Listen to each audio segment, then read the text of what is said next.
Kasus ini lebih lanjut, kita sudah terhubung dengan Kepala Biro Komunikasi dan Pelayanan Publik Kemenkes, Ibu Siti Nadia Tarmizi.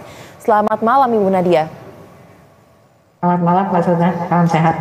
Salam sehat. Ibu, kami ingin mengklarifikasi terlebih dahulu terkait dengan informasi yang sebelumnya disampaikan dalam berita sebelum dialog ini bahwa Kemenkes sudah mengantongi identitas dari dokter atau yang diduga melakukan bullying pada juniornya terkait dengan kasus memaksa junior makan nasi Padang. Apakah ini benar, Bu?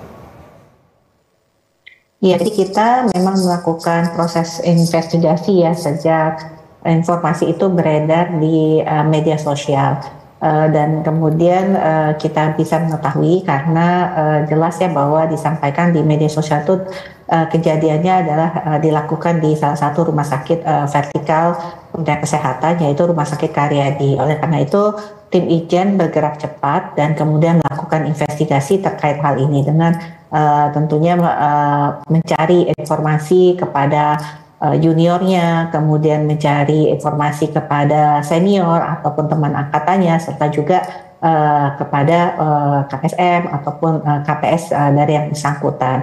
Nah, memang sudah ada nama ya yang kemudian kita dapatkan dari data yang beredar di berbagai media sosial tersebut. Nah, tapi tentunya walaupun sudah ada nama, tetap kita harus lakukan ya investigasi secara lengkap dan menyeluruh untuk sekaligus memastikan bahwa memang perundungan itu terjadi, termasuk seperti pemaksaan untuk makan 5 bungkus nasi Padang seperti itu. Baik, sebelumnya juga Menkes beberapa waktu lalu mengatakan bahwa praktik bullying atau senioritas di lingkungan PPDS ini seperti lagu lama ya, Bu, dan sudah menahun peristiwanya. Lantas apa langkah terbaru dari Kemenkes untuk mengatasi persoalan bullying di PPDS ini?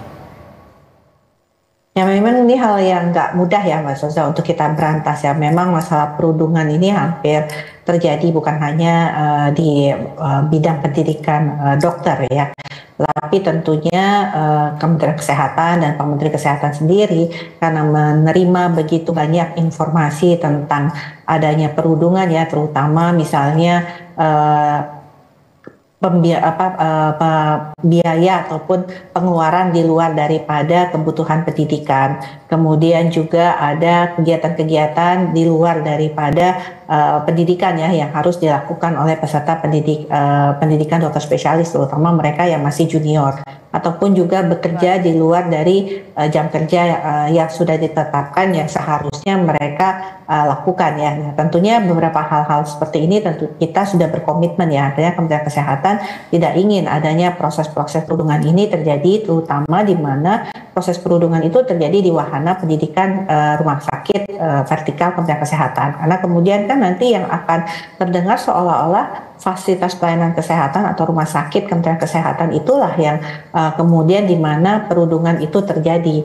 Padahal kita tahu bahwa komitmen kita cukup kuat ya untuk kemudian supaya perundungan ini tidak terjadi, dan bahkan juga jangan sampai kemudian terus-menerus menjadi suatu yang seolah-olah tidak bisa kita berantas. Tapi memang kita menyadari bahwa untuk melakukan upaya tersebut tentunya tidak mudah. Oleh karena itu kemarin ya, kalau upaya-upaya sudah kita lakukan sejak 2023 itu kita membuka hotline tentang perundungan. Jadi di mana siapapun juga tanpa perlu harus takut identitasnya dan sebagainya itu bisa melaporkan ya kepada hotline perundungan tersebut.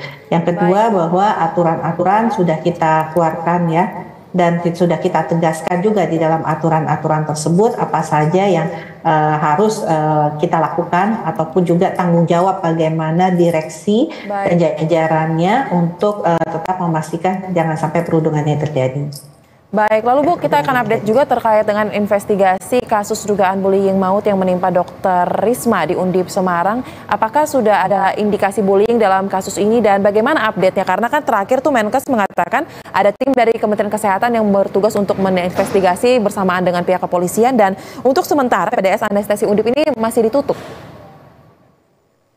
Ya.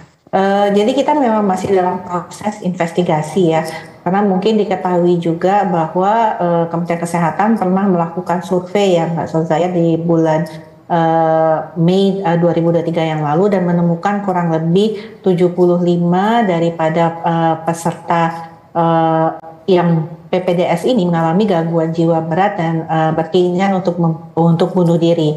Nah, jadi dari situ kita ingin memastikan ya apakah kasus almarhumah ini terkait dengan perundungan yang menimpa almarhumah. Kemarin juga Pak Menteri Kesehatan sudah berkunjung ya untuk menyampaikan bela sungkawa dan juga kemudian kita membantu ya karena kemudian ayah dari almarhumah ini kemudian agak shock dengan kondisi tersebut dan kemudian dia jatuh sakit ya dan sehingga kemudian dilakukan upaya untuk pengobatannya ini di RSCM. Jadi selain tentunya kita ingin memastikan bahwa kematian almarhumah ini tidak ada kaitannya dengan perundungan ya. Yang kedua juga kita cukup berupaya supaya keluarga juga bisa tetap menerima kondisi tersebut seperti itu. Sambil kita terus berproses untuk memastikannya. Baik, kita akan nantikan bagaimana langkah Kemenkes untuk dapat mengurai benang kusut terkait dengan kasus bullying yang terjadi di PPDS. Terima kasih Ibu Siti Nadia Tarmizi telah berbagi bersama kami di Berita Satu Malam. Salam sehat.